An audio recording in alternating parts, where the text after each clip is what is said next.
A different way to see conflict is it's nested within different levels of systems, Dugan's nested paradigm. Issues, interests, positions. Relational issues. Structural subsystem issues. System issues. For example, the emergency department in a hospital didn't have radiographers available 24 hours. After hours they worked on call and came in from home.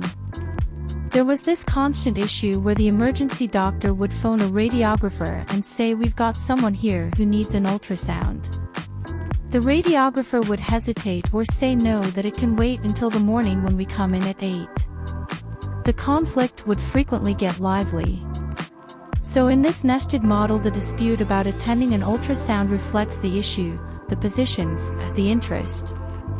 But this is nested within the relationship between an emergency physician and a radiographer, and indeed between an entire emergency department and a medical imaging department. Of course, those relationships sit within a subsystem, that is a hospital set up so that it relies on on-call imaging, that doesn't have clear processes or procedural structures to support decision-making or communication between departments.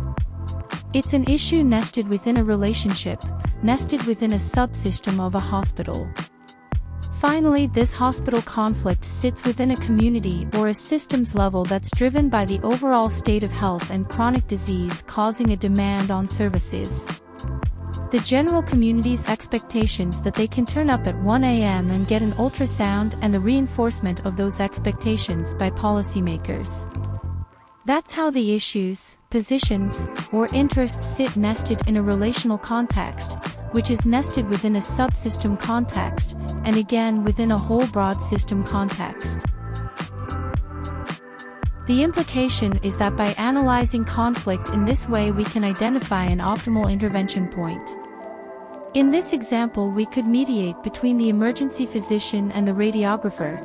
It might settle the issue between those two individuals, but we know that investing at that individual level between practitioners won't really change that conflict, because it's about the subsystem or the structures of the hospital.